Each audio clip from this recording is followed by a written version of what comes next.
Stage पे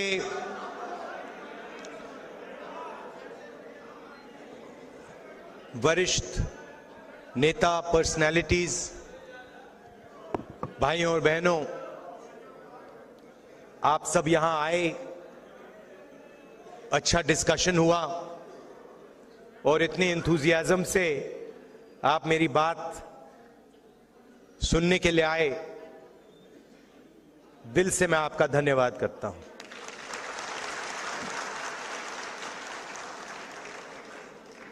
अनिल जैन जी ने अभी कहा कि मेरे परिवार के लोग ग्वाला थे और उन्होंने कहा कि पैदा होने पर ही मेरा फ्यूचर तय हो जाता था। मैं उस बात को थोड़ा आगे बढ़ाना चाहता हूं। पैदा होने से पहले आपका फ्यूचर तय हो जाता था। आप पैदा ही नहीं हुए, आपकी कैपेबिलिटी भी नहीं मालूम, आपका नाम भी नहीं मालूम, आपका फ्यूचर तय हो जाता था। और हिंदुस्तान के सारे लोगों को छोटे छोटे खांचों में डाल दिया जाता था। आप इस काम के लायक हो, आप इस काम के लायक हो, आप इस काम के लायक हो, ये आप कभी नहीं कर सकते हो, ये आप कभी नहीं बोल पाओगे। आपके पैदा होने से पहले डिसीजन लिया जाएगा कि आपको कोई छुएगा नहीं, आप कभी जमीन नहीं खरीद पाओगे। तो ये सारा पैदा होने से पहले ही डिसाइड हो जाता था। और हिंदुस्तान के करोड़ों लोगों ने, अरबों लोगों ने हजारों साल इस प्रकार जिंदगी जी है। उन्होंने अपना फ्यूचर डिसाइड नहीं किया, समाज ने उनके लिए पैदा होने से पहले उनका फ्यूचर डिसाइड कर दिया। तो आप सोचिए कितना दुख, कितना दर्द, कितनी कैपेबिलिटी जाया हुई।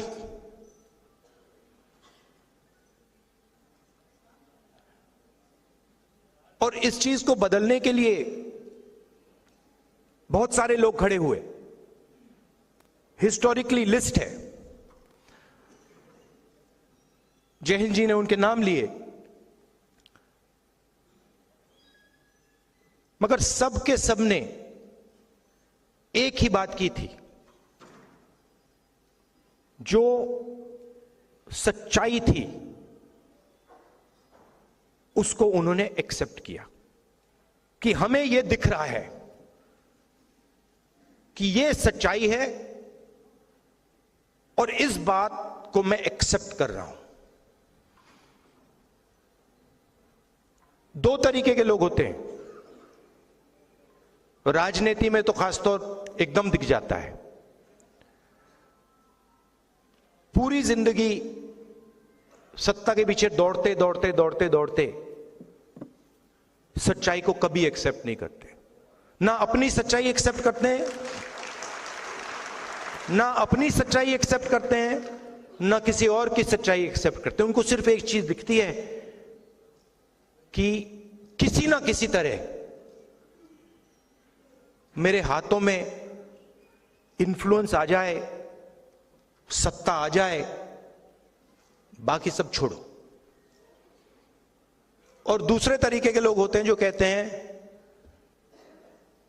यह सच्चाई है,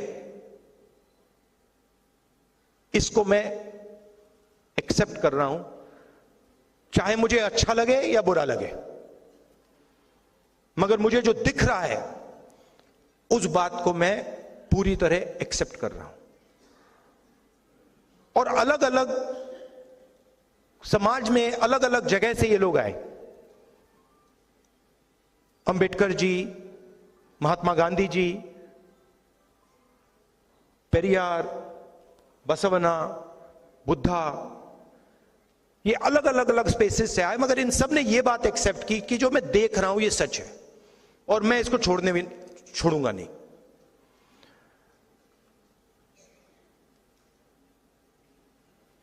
हिंदुस्तान में बहुत सारी ऐसी मूवमेंट्स हुई, मगर 3000 साल में सबसे सक्सेसफुल मूवमेंट ये है। और इसमें आप कहते हो कि ये संविधान अंबेडकर जी ने दिया, और उसमें सच्चाई है। अंबेडकर जी ने दिया, गांधी जी ने दिया, मगर ये एक सोच है। ये अंबेडकर जी से पहले भी थी। इसमें बुद्धा भी हैं, इसमें बसवन्ना जी भी हैं, इसमें पेरियार हैं, इसमें गांधी हैं, और सिर्फ वो नहीं है, बहुत सारे ऐसे भी लोग हैं जिनके नाम किसी ने सुने भी नहीं। वो इसी चीज के लिए लड़े थे। किसान थे, मजदूर थे, नाई थे, बढ़ई थे, इसके लिए लड़े। उनका नाम आज हम नहीं जानते, मगर उनकी सोच इसमें है। तो जो भी, मेरा कहना है, जो भी हिंदुस्तान में अन्याय की सच्चाई को एक्सेप्ट करता है, उसकी सोच इसमें है। और इसने करोड़ों लोगों के लिए दरवाजे खोले हैं। और मैं यह भी कहना चाहता हूं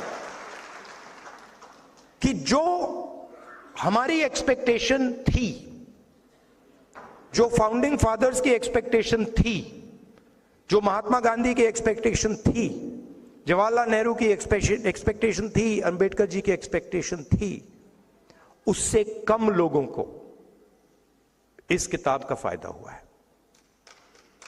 तो सक्सेस है, मगर फेलियर भी है। ओवरआर्चिंग सक्सेस नहीं है। सिंपल सी बात है। इसको लोग कहते हैं कि ये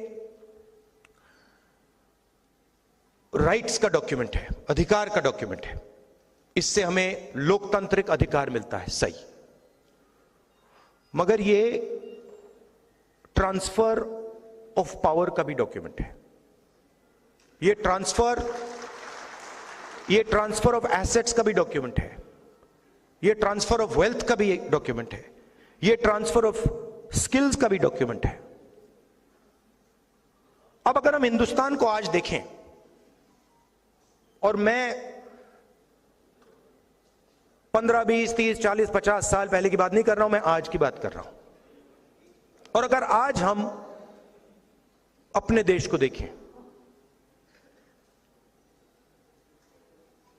95% लोग पिछड़े वर्ग के, अप्रोक्सीमेटली 50, 15% दलित, 8% आदिवासी, 15% माइनॉरिटी, उसमें आप 5% गरीब जनरल कास्ट जोड़ दीजिए, 95% लोग। आप मीडिया में देखिए, मीडिया कोई मामूली औजार नहीं है। यह नैरेटिव बनाता है, देश का नैरेटिव बनाता है, पूरे देश का, पूरे देश के नैरेटिव को इन्फ्लुएंस करता है। यहां बड़े बड़े पत्रकारों में, जर्नलिस्ट में, मीडिया ओनरशिप में आपको एक पिछड़े वर्ग का व्यक्ति नहीं मिलेगा। अब बात अच्छी लगे ना लगे, यह रियलिटी है, यह सच्चाई है।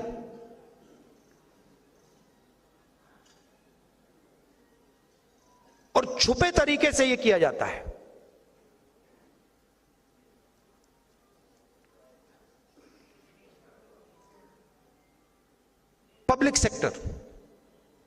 पब्लिक सेक्टर में 90% के लिए रास्ते खुलते थे, ज्यादा नहीं खुलते थे मगर खुलते थे।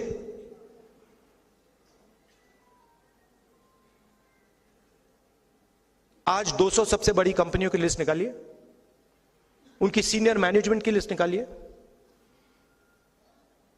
उनकी जो बड़े बड़े सैलरी, करोड़ों रुपए वाली सैलरी वाले लोग हैं, उनकी लिस्ट निकालिए। दिखा दीजिए कौन सा पिछड़ा है वहां पे, कौन सा दलित है, कौन सा आदिवासी है, कौन सा गरीब जनरल कास्ट का है, दिखा दीजिए।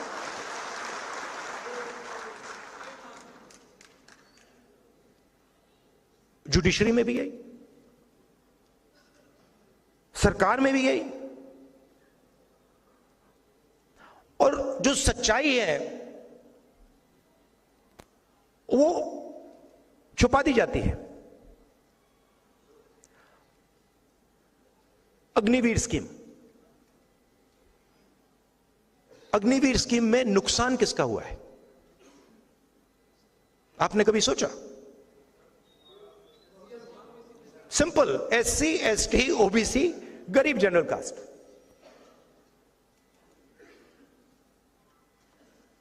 अग्निवीर सीनियर लेवल पे नहीं है, अग्निवीर जवान के लिए है। और 2 तरीके के शहीद बनाए जा रहे हैं। तो जहां भी देखो 90% तो है ही नहीं। अब मैं सिर्फ एक बात कह रहा हूं कि सब कुछ छोड़ दीजिए,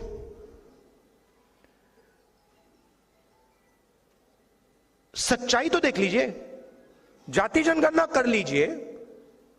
अगर जो मैं बोल रहा हूं गलत है, कोई प्रॉब्लम नहीं है, मगर यह तो पता लगाइए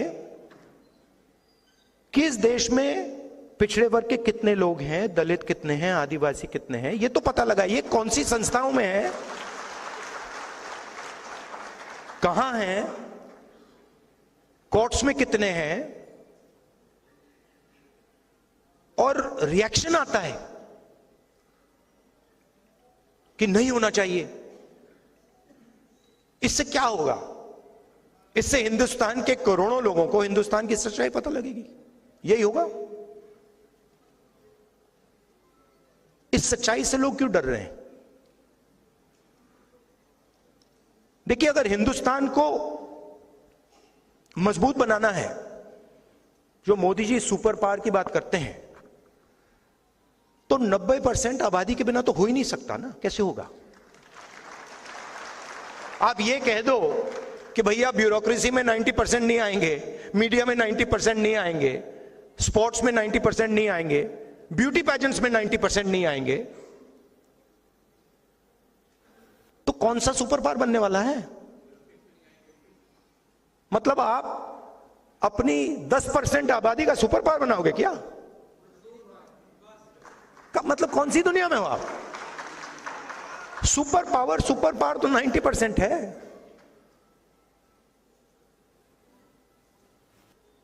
अब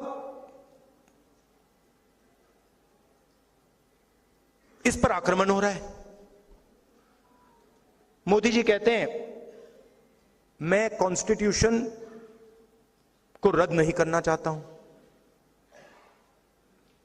ठीक है, जब आप CBI और ED को राजनीति और लोकतंत्र पर,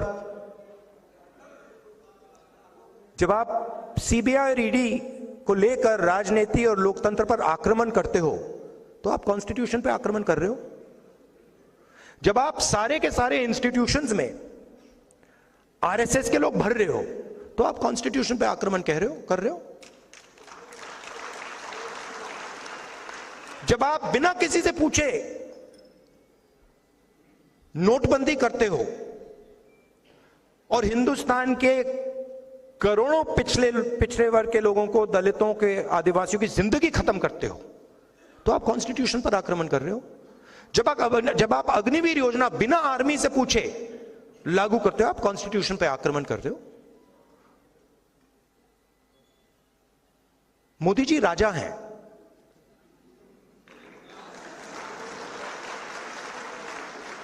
मैं सच बोल रहा हूं। मोदी जी प्राइम मिनिस्टर नहीं है, मोदी जी राजा हैं। उनको कुछ लेना देना नहीं, कैबिनेट से कुछ लेना देना नहीं, पार्लियामेंट से कुछ लेना देना नहीं, कॉन्स्टिट्यूशन से कुछ लेना देना नहीं। 21वीं सदी के वो राजा हैं।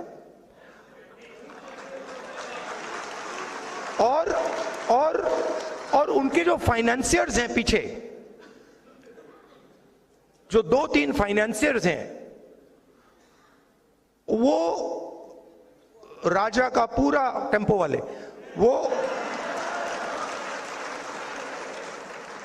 वो राजा, एक्चुअली वो राजा फ्रंट है। एक्चुअली राजा के पास पावर नहीं है, एक्चुअली पावर कहीं और है। तो ये सिचुएशन है। नहीं भैया, अनपढ़ राजा भी काम चला लेता। बहुत सारे अनपढ़ राजा हुए हैं हिंदुस्तान में, जिनमें अहंकार नहीं है, जिनमें अहंकार नहीं था, वो काम चला लेंगे, जो जनता की बात सुन लेते थे।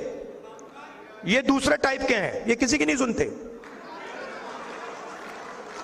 अब इनका लक्ष्य है कि पब्लिक सेक्टर को खत्म करो और जो दलितों के, आदिवासियों के, पिछड़ों के रास्ते हैं और गरीब जनरल कास्ट के जो रास्ते हैं, उनको एक एक करके खत्म करो। और इनके सारे के सारे नेता कह रहे हैं, खुल के कह रहे हैं कि हम रिजर्वेशन को खत्म कर देंगे। और मैं खुल के कह रहा हूं, आप रिजर्वेशन को कभी खत्म नहीं कर सकते हो। और सिर्फ ये नहीं, वो क्योंकि रिजर्वेशन 90% की आवाज है, तो रिजर्वेशन पर आक्रमण, कॉन्स्टिट्यूशन पर आक्रमण, पब्लिक सेक्टर पर आक्रमण, आर्मी पर आक्रमण, फाइनेंशियल सिस्टम पर आक्रमण। क्यों? क्योंकि इनके पीछे धन है, अरबों रुपए हैं। तो ये सिचुएशन है। अब थोड़ी सी प्रॉब्लम आ गई है। आपने देखा होगा, मोदी जी ने अदानी जी का, अंबानी जी का नाम ले लिया, भौंकला गए कि भैया आओ आओ मुझे बचाओ। यहां पे तो हिंदुस्तान की जनता ने घेर लिया मुझे, ये मतलब सबने घेर लिया। ये तो आरक्षण की बात कर रहे हैं, ये तो कॉन्स्टिट्यूशन की बात कर रहे हैं। अदानी जी, अंबानी जी बचाओ मुझे। वो कैसे बचाएं? वो नहीं बचा पाएंगे। बचा तो जनता ही सकती है। मैं कल टूर के बाद गाड़ी में था, वापस जा रहा था एयरपोर्ट से, तो बातचीत चल रही थी गाड़ी में और मैं कह रहा था कि देखिए, अलंकार और मेरी बात हो रही थी, तो मैंने उससे कहा देखिए रियलिटी क्या है। रियलिटी ये है कि मैं जनता की आवाज हूं, ठीक है।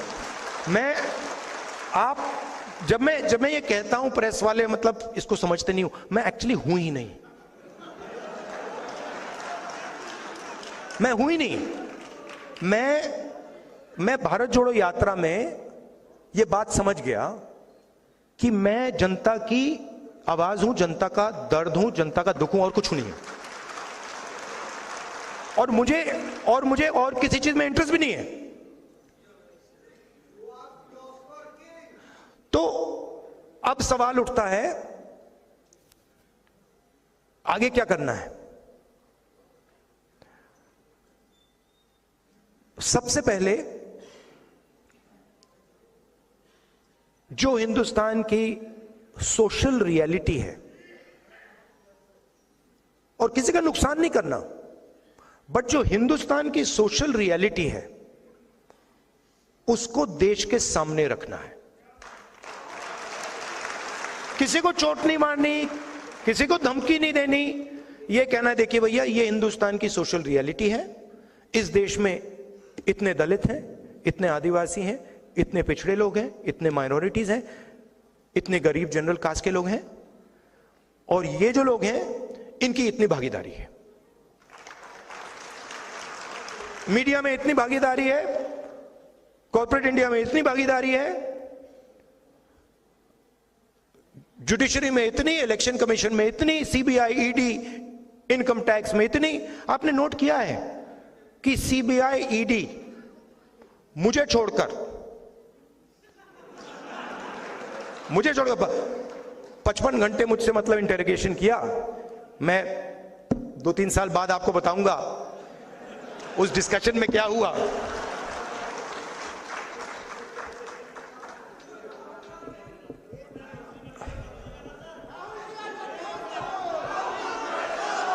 मैं बताऊं आपको क्या हुआ, बताऊं?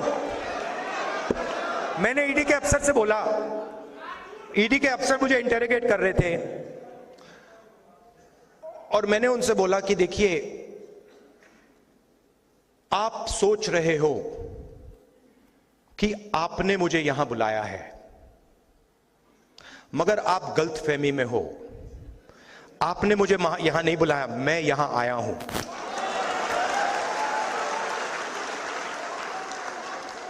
और आप जानते हो मैं यहां क्यों आया हूं? कहते हैं नहीं, मैं यहां इसलिए आया हूं क्योंकि मैं देखना चाहता हूं हिंदुस्तान के लोकतंत्र की हत्या कौन लोग कर रहे हैं।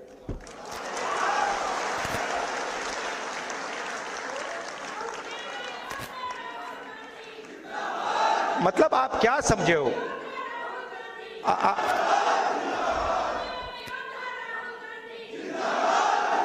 मैं वहां पे इंटेरोगेशन हो रहा था, वहां पे एक सेल पड़ा हुआ था, वो लॉकअप होता है, वो इंटेरोगेट कर रहा है मुझे। मैं सोच रहा हूं यार, मेरे परदादा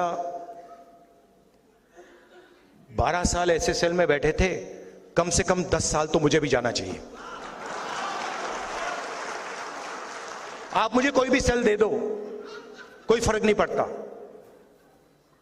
तो मेरा कहना है कि हिंदुस्तान की जनता के सामने हिंदुस्तान की रियलिटी डालनी है, और मैं बिलीव करता हूं,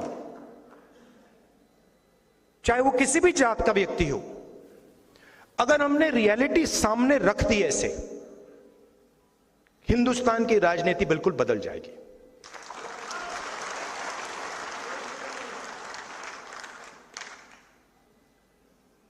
और उसको बदलना ही होगा, क्योंकि 90% को आप चुप नहीं रख सकते, 90% की शक्ति को आप कंट्रोल नहीं कर सकते, कुछ भी कर लो।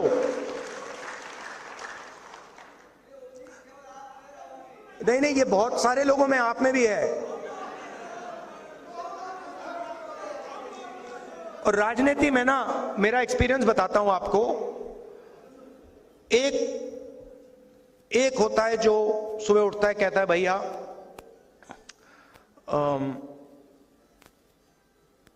सत्ता कैसे मिलेगी, सत्ता कैसे मिलेगी, 24 घंटा वही उसकी थिंकिंग होती है। अब मेरी दूसरी प्रॉब्लम है, नहीं, मैं उसके बीच में पैदा हुआ।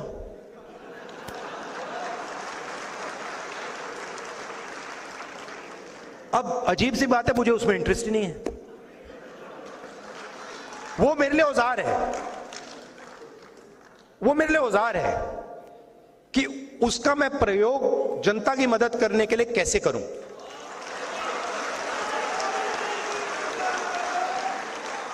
वो मेरे लिए मतलब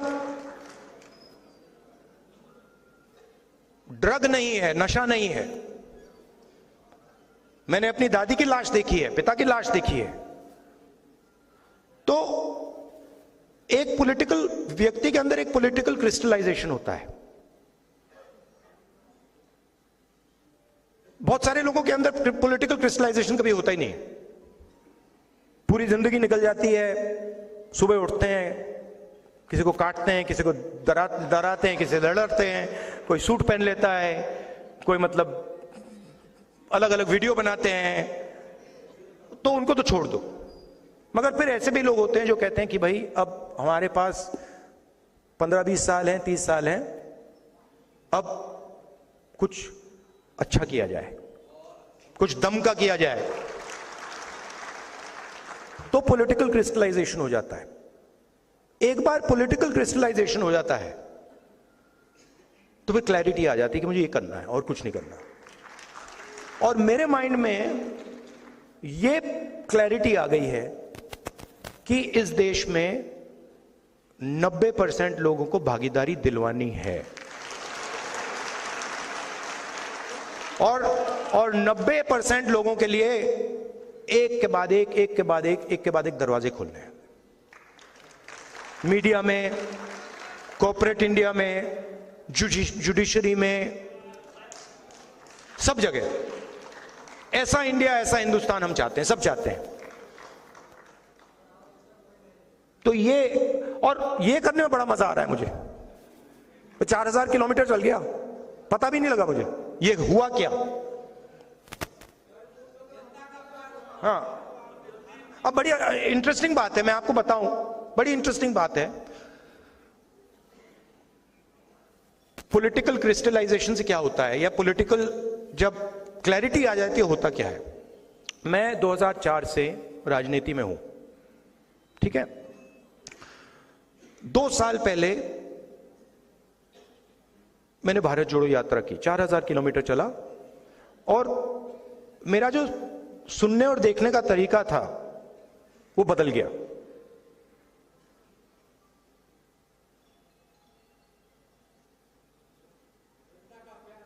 नहीं, क्या करने लगा मैं, जैसे आप मेरे पास आए तो नॉर्मली जब व्यक्ति बात करता है तो वो सोचता है कि ठीक है मैं यहां हूं, मैं सुन रहा हूं। मैं क्या करने लगा, मैं आपकी पोजीशन लेने लगा। बात समझे, मैं अपने आप को छोड़ के आपके अंदर घुस के, ये आया मेरे पास, ये क्या देख रहा है, ये क्या बोल रहा है, ये क्या कहना चाह रहा है, तो वो चेंज आ गई। और बिल्कुल जो लोग बोल रहे थे उसका मतलब ही बदल गया। मतलब पहले क्या होता था, किसान आता था,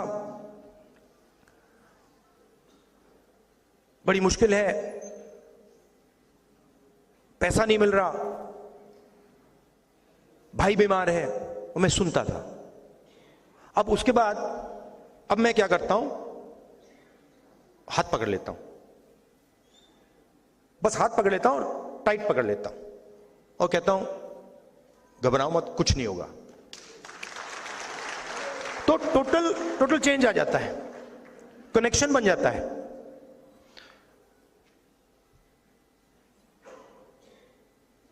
तो भारत जोड़ो यात्रा से पहले 20 साल में राजनीति में था, मगर मैंने मोहब्बत शब्द कभी यूज ही नहीं किया।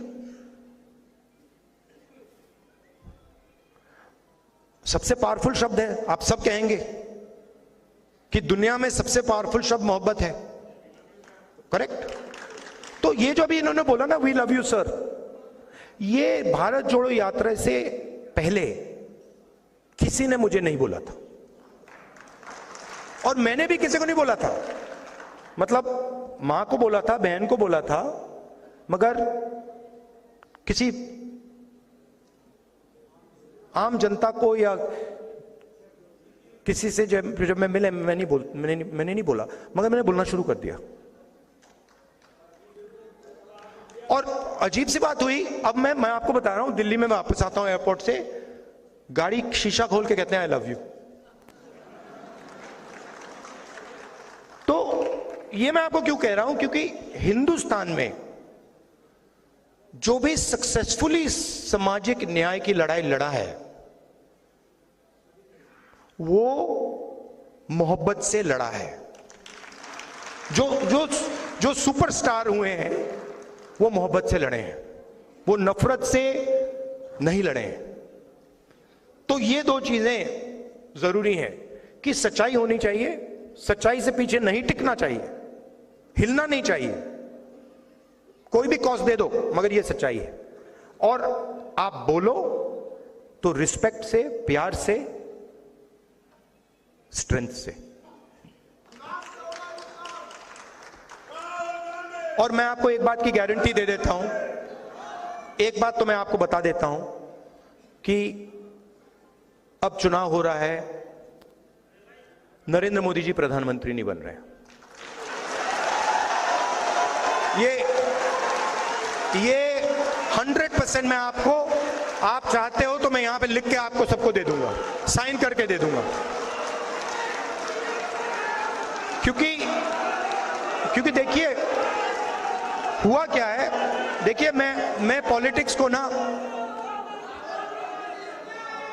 हुआ क्या है, बड़ी इंटरेस्टिंग चीज हुई है, बड़ी इंटरेस्टिंग चीज हुई है कि नरेंद्र मोदी जी की पूरी स्ट्रेटेजी भाई को भाई से लड़ाने की है, और इस चुनाव में वो काम ही नहीं कर रहा है। वो मतलब आ रहे हैं, वो कह रहे हैं, लोग देख रहे हैं, कह रहे हैं भैया ये बोल क्या रहा है, तो वो चेंज आ गया है। और आप लिख लीजिए वो, अच्छा एक बात हो सकती है, अगर पूरी चीटिंग कर दी, अगर ईवीएम लपेट लिया, वैसे हो सकता है, मगर उसके अलावा ये 200 180 से आगे नहीं जा रहे। अब आपके सवाल हो, नहीं देखिए, मगर इसमें देखिए, इसमें एक बात मैं आपको बताना चाहता हूं कि हमारा जो मैनिफेस्टो है, क्रांतिकारी मैनिफेस्टो है। अगर आपने मैनिफेस्टो को देखा है, वो 90% को सपोर्ट करने वाला मैनिफेस्टो है, मगर सच्चाई ये है कि कांग्रेस पार्टी को भी आने वाले समय में अपनी राजनीति को बदलना होगा, ये करना पड़ेगा। और ये भी मैं कहना चाहता हूं कि कांग्रेस पार्टी ने भी गलतियां की हैं, और मैं कांग्रेस पार्टी का होता हुआ ये मैं कह रहा हूं। तो अब आपके सवाल हो, आप जरूर पूछिए।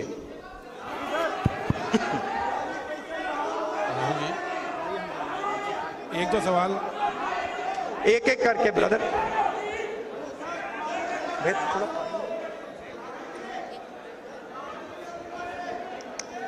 हेलो, आप कहाँ खड़े हैं? जस्टिस राहुल जी, मेरा सवाल आपसे है। जस्टिस मदन बी लोकुर और मीडिया के काफी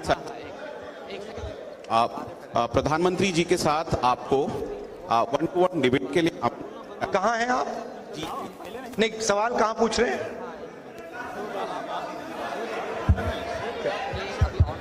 अच्छा ठीक है, हाँ।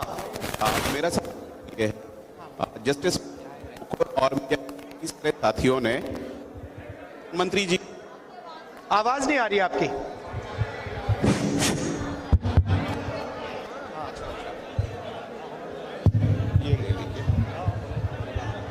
हेलो जी, मेरा सवाल आपसे ये है कि जस्टिस मदन बी लोकुर और मीडिया के काफी सारे साथियों ने आपको प्रधानमंत्री जी के साथ 1-to-1 डिबेट के लिए आमंत्रित किया है, तो ये न्योता स्वीकार करते हैं? मैं 100% किसी से भी डिबेट करने को तैयार हूं, प्रधानमंत्री से। हेलो, मगर मैं प्रधानमंत्री को जानता हूं, प्रधानमंत्री मुझसे डिबेट नहीं करेंगे। आदरणीय राहुल सर, और हमारे प्रेसिडेंट खारगे जी भी हैं, वो भी डिबेट कर सकते हैं। आदरणीय राहुल सर, इधर मेरा एक सवाल है। हाँ जी। इस साइड में सर, इस साइड में मेरा एक सवाल है। हाँ जी सर, आपकी सरकार अगर बनती है तो आप पुरानी पेंशन बहाल करेंगे कि नहीं करेंगे? क्या? और आप पुरानी पेंशन बहाल करेंगे कि नहीं करेंगे? और आप अपने मैनिफेस्टो में पुरानी पेंशन का मुद्दा रखेंगे कि नहीं रखेंगे? सर, मेरा सवाल आपसे है। सभी शिक्षक कर्मचारियों, पूरे देश से शिक्षक कर्मचारियों से सवाल है आपके लिए। देखिए, मैनिफेस्टो में ये हमने नहीं रखा है, बट इसको हम कंसिडर करेंगे। मैनिफेस्टो में हमने ये जो 5 गारंटीज का कॉन्सेप्ट है, जी सर, उसको रखा है, जी, बट ओपन टू कंसिडरेशन। जी सर।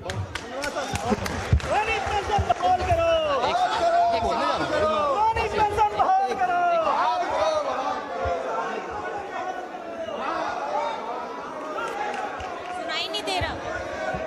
माननीय राहुल गांधी जी, एक्सक्यूज मी।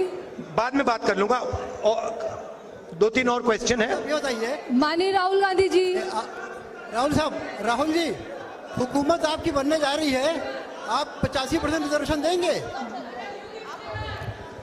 सर मैं वर्तिका सिंह अंतर्राष्ट्रीय निशानेबाज हूँ मैं, हाँ। और राष्ट्रपति पदक विजेता हूँ मैं। और सर मुझे न्याय कब मिलेगा? 5 साल से स्मृति ईरानी ने मेरे परिवार को और हम लोगों को जान से मारने की धमकी दिया। 5 साल से एक लड़की जो अंतर्राष्ट्रीय स्तर पे जिसने देश को रिप्रेजेंट किया है, उसके साथ ये अन्याय हो रहा है। मैं अकेली लड़ाई लड़ रही हूँ। आप आके मुझे डिटेल्स देख सर लीजिए, मैं इतनी दे बार दीजिए। लोगों से कितनी बार रिक्वेस्ट किया, सर मुझे प्लीज आप वचन दीजिए कि आप मुझे अपॉइंट आप डिटेल्स हमें दे दीजिए। मैं एग्जैक्टली केस के बारे में जानता नहीं हूँ, आप डिटेल्स मुझे दे दीजिए। राहुल जी, पूरे देश में पूरे देश के जितने संस्थाओं का राहुल जी देश में जितने संस्थाओं का निजीकरण इधर से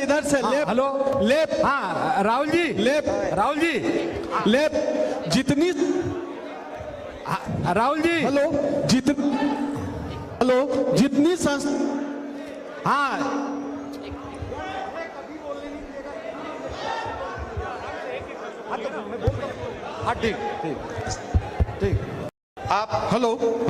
जितनी संस्थाओं का निजीकरण किया गया है, क्या उन संस्थानों का फिर से राष्ट्रीयकरण किया जाएगा?